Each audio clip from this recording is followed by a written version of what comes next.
Bienvenue en Namibie, une terre de vastes déserts, de montagnes imposantes et d'une côte sculptée par l'implacable océan Atlantique.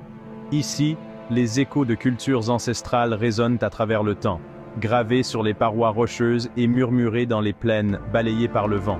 C'est une terre où la vie, aussi résistante que diversifiée, prospère contre vent et marée.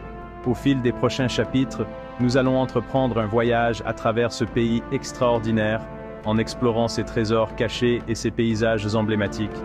Des imposantes dunes de Sossusvlei aux plaines regorgeant d'animaux sauvages du parc national d'Etosha, la Namibie promet une aventure inoubliable.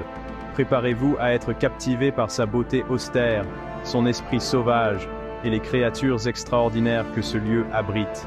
Le charme de la Namibie ne réside pas seulement dans ses paysages impressionnants, mais aussi dans son riche patrimoine culturel. Ici, les traditions ancestrales rencontrent les influences modernes, créant une atmosphère vibrante et accueillante. Que vous soyez en quête d'aventure, de tranquillité ou d'un aperçu du cœur de l'Afrique, la Namibie a quelque chose à offrir à chaque voyageur.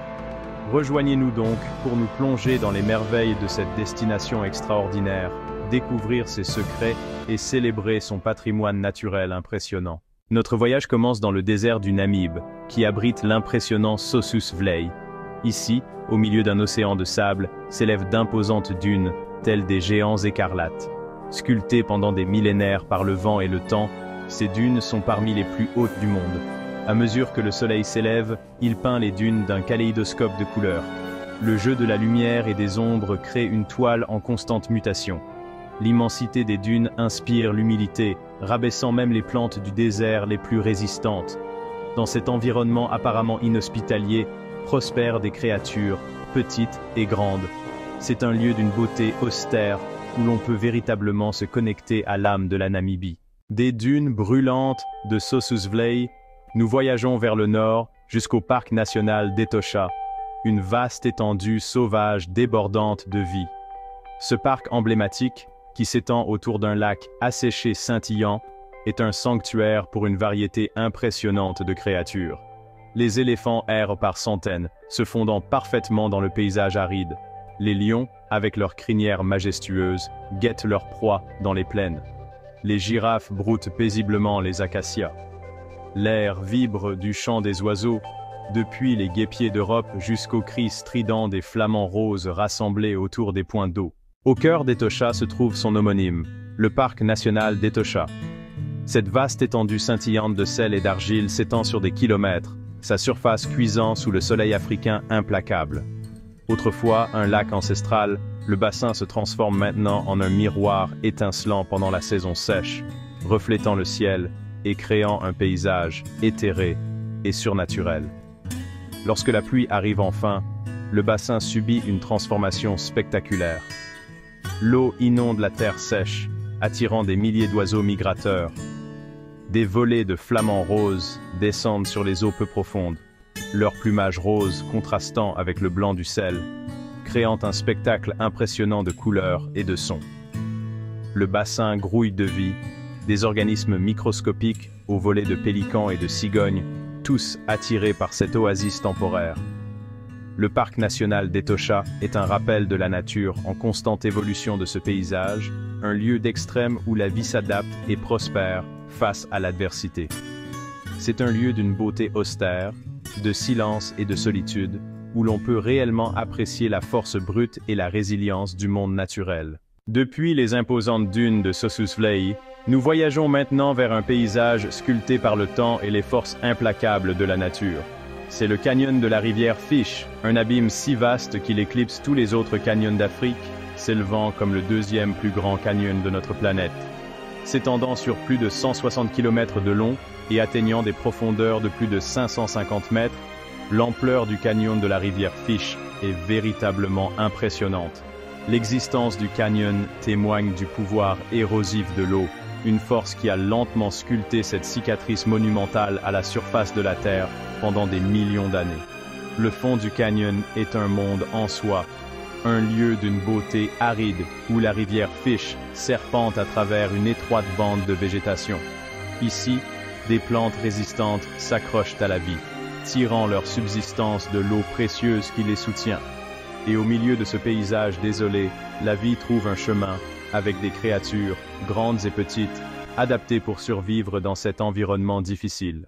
Laissant derrière nous la grandeur aride du canyon de la rivière Fish, nous voyageons vers l'ouest en direction de la côte atlantique et de la ville de Swakopmund.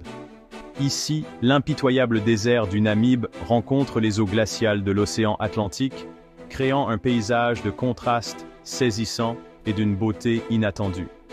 Swakopmund est une ville chargée d'histoire, un témoignage du passé colonial de la Namibie. L'influence allemande sur l'architecture de la ville est visible dans ses bâtiments charmants, un héritage d'une époque révolue. Mais Swakopmund n'est pas seulement une relique du passé, c'est un centre dynamique, un lieu où l'aventure et les merveilles naturelles se conjuguent pour offrir une expérience unique aux voyageurs intrépides. Pour les amateurs de sensations fortes, Swakopmund est un véritable paradis. Les dunes imposantes qui entourent la ville offrent d'innombrables possibilités d'aventure, des randonnées en quad et du sandboard au survol du désert en montgolfière. Et pour ceux qui préfèrent un rythme plus tranquille, il y a toujours la possibilité d'explorer les musées fascinants de la ville et de savourer la gastronomie locale. Au nord de Swakopmund s'étend une portion de côte aussi désolée que belle, un lieu de sinistres épaves et de sable mouvant connu sous le nom de côte des squelettes. Enveloppée de brouillard et battue par la houle implacable de l'Atlantique, la côte des squelettes est redoutée des marins depuis longtemps, ces côtes jonchées de restes squelettiques de navires engloutis par la mer. Les courants traîtres et les brouillards imprévisibles ont scellé le destin d'innombrables navires, laissant derrière eux un témoignage poignant de la puissance de la nature. Les coques rouillées de navires autrefois puissants gisent maintenant éparpillées sur la plage, lentement récupérées par les sables du désert, comme des monuments obsédants aux tragédies maritimes du passé. Mais au milieu de cette désolation, la vie persiste. Les otaries à fourrure du Cap se rassemblent par milliers, et leurs colonies sont un témoignage bruyant de la survie dans cet environnement hostile. Et à l'intérieur des terres, des éléphants adaptés au désert parcourent les dunes, leurs énormes pattes laissant des empreintes dans le sable comme d'anciens hiéroglyphes. La côte des squelettes est un lieu d'une beauté austère, un témoignage de la puissance durable de la nature et un rappel de la fragilité de la vie face à sa force dévastatrice. Le Damaraland, une terre sculptée par le temps et les éléments. Ici, l'aride paysage désertique recèle une histoire ancestrale. Dispersées dans ce paysage accidenté se trouvent d'anciennes gravures rupestres, connues sous le nom de pétroglyphes. Cette région abrite également une faune remarquable, adaptée au désert. Parmi ses habitants les plus emblématiques, on trouve les éléphants du désert. Voyageons vers l'est, jusqu'à la bande de Caprivi, un doigt vert de la Namibie. Cette région luxuriante, avec ses abondantes sources d'eau et ses plaines alluviales fertiles, contraste avec le pays aride. La bande de Caprivi est un corridor vital pour la faune sauvage, reliant la Namibie au Botswana, à la Zambie et à l'Angola. Un paradis verdoyant et plein de vie, qui démontre le pouvoir transformateur de l'eau. Le fleuve Okavango, l'âme de la région, crée des canaux, des lagunes et des îles. Ce riche écosystème abrite une variété d'espèces, un paradis pour les amoureux de la nature. Aventurez-vous dans l'immensité sauvage du désert de Namibie, le parc national de Namib-Naukluft. Ce parc immense, avec sa mer de dunes de sable et ses canyons ancestraux, révèle la force brute de la nature. Le temps semble s'arrêter ici, tandis que le vent et le sable façonnent le paysage. En son cœur, nous découvrons Sossusvlei, entouré d'imposantes dunes rouges. Ces dunes majestueuses, certaines culminant à plus de 300 mètres de haut, comptent parmi les plus hautes du monde. Leur teinte rouge vibrante se transforme avec la lumière, créant un spectacle fascinant. Mais le désert du Namib n'est pas que sécheresse. La vie ici s'est adaptée de manière unique. Des créatures, telles que le scarabée du désert de Namib, recueillent l'humidité de la brume matinale. La Welwitschia mirabilis, une plante ancienne et particulière, prospère dans cet environnement. Nous quittons la vastitude de la nature pour nous aventurer au cœur de la Namibie, dans sa capitale, Windhoek. Nichée au milieu des collines, cette métropole est un témoignage vibrant de la mosaïque culturelle de la nation. L'esprit de l'architecture coloniale allemande perdure, gravé sur les façades de la ville. Des édifices tels que la Christuskirche se dressent comme de fiers symboles d'une époque révolue. Ces reliques coexistent en harmonie avec des structures modernes, embrassant à la fois l'histoire et l'avenir. Windhoek vibre de l'énergie de ses habitants, une entité vivante et dynamique. Laissant derrière nous l'agitation de la ville, nous nous aventurons vers le nord, en direction de Spitzkoppe. S'élevant dramatiquement des plaines arides, cet ensemble de pics de granit se dresse comme un témoignage de la puissance de la nature. Connu comme le Cervin de la Namibie, Spitzkoppe est un paradis pour les aventuriers et les photographes. Ces escarpés rochers de granit percent le ciel, leur surface lisse gravée par le temps. Le jeu de lumière et d'ombre est fascinant, les transformant en véritables œuvres d'art. Mais Spitzkoppe est bien plus qu'une merveille géologique. C'est un lieu imprégné d'histoire et de spiritualité. Le peuple San le considère comme sacré, un lieu où le voile entre les mondes est ténu. La trace de leur présence demeure, gravée sur les parois rocheuses. Et tandis que nous sommes sous le ciel de Namibie, entourés par le silence du désert, seulement brisés par le vent, nous comprenons sa véritable signification. Notre voyage nous mène maintenant à Kolmanskop, où la nature a repris ce que l'homme avait un jour construit. Cette ville fantôme, engloutie par le désert du Namib, nous rappelle le pouvoir durable de la nature. Au début du XXe siècle, Kolmanskop était une ville minière de diamants prospères. Mais à mesure que les diamants se sont raréfiés, la ville s'est vidée. Les bâtiments ont été abandonnés, les intérieurs envahis par le sable.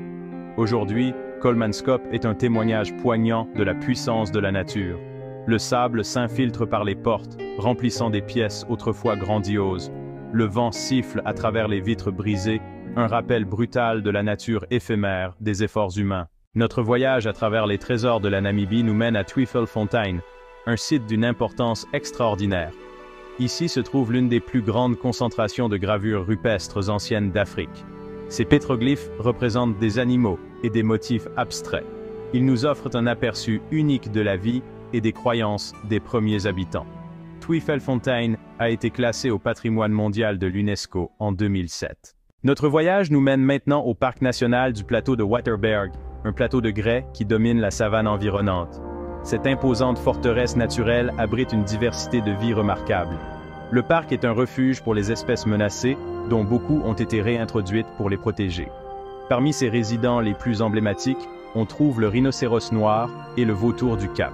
Sur les pentes et les prairies du plateau, ils trouvent refuge et prospèrent. Le plateau de Waterberg est également un paradis pour les randonneurs et les amoureux de la nature. Les sentiers offrent des vues imprenables sur les paysages environnants. Au coucher du soleil, le plateau se transforme en un lieu d'une beauté extraordinaire. Notre aventure en Namibie nous mène à Lüderitz, où le passé se mêle à la brise saline de l'océan.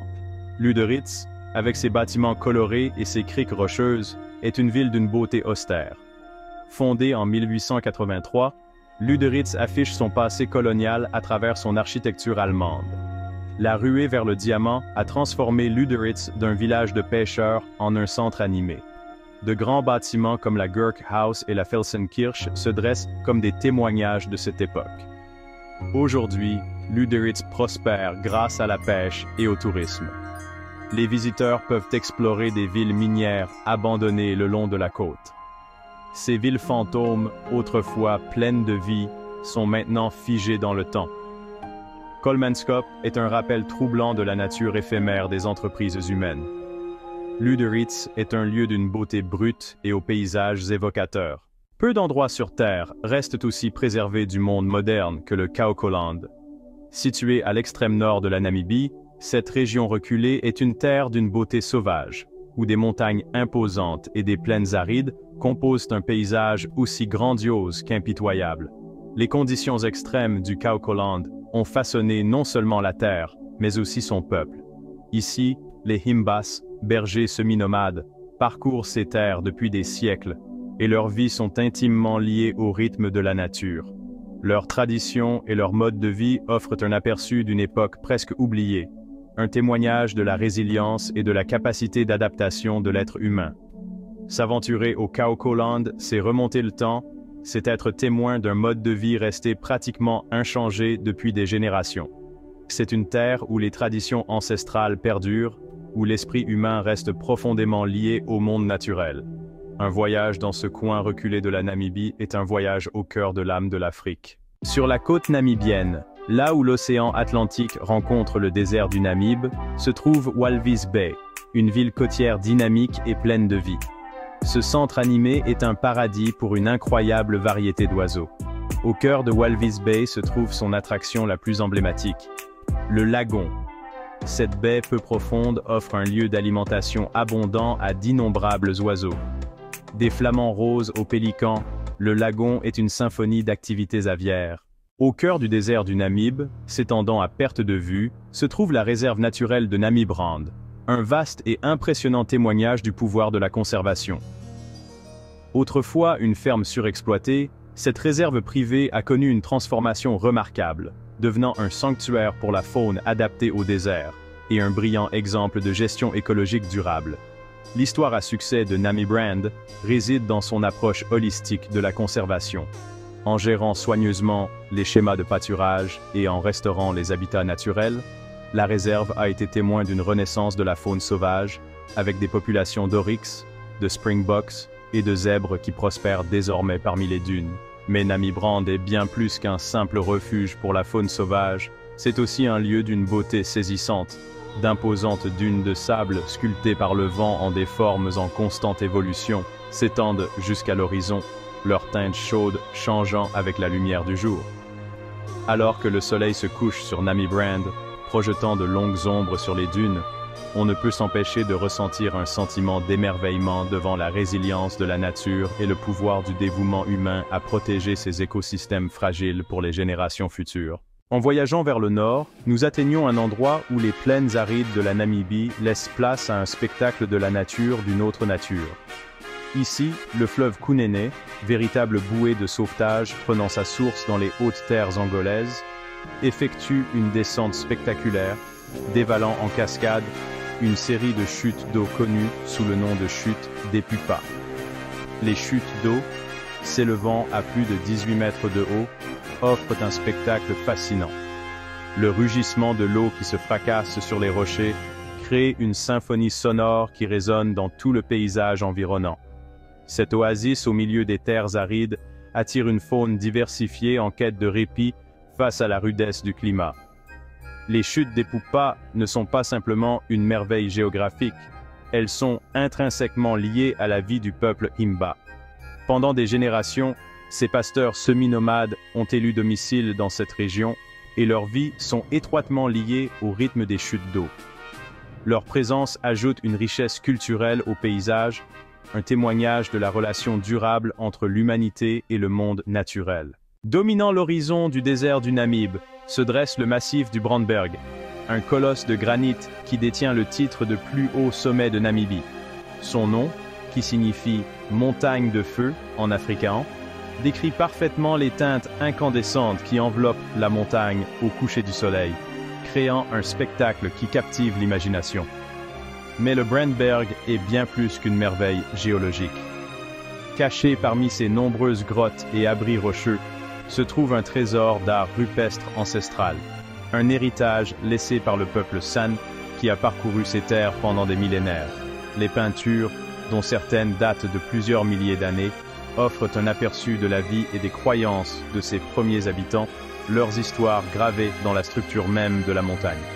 Parmi les plus célèbres de ces peintures se trouve l'énigmatique figure de la Dame Blanche, objet de nombreux débats et spéculations parmi les archéologues et les historiens.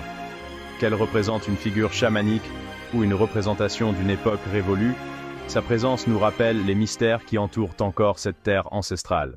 Des pics escarpés du massif de Brandberg, nous voyageons au cœur de la conservation namibienne, la réserve naturelle d'Okanjima.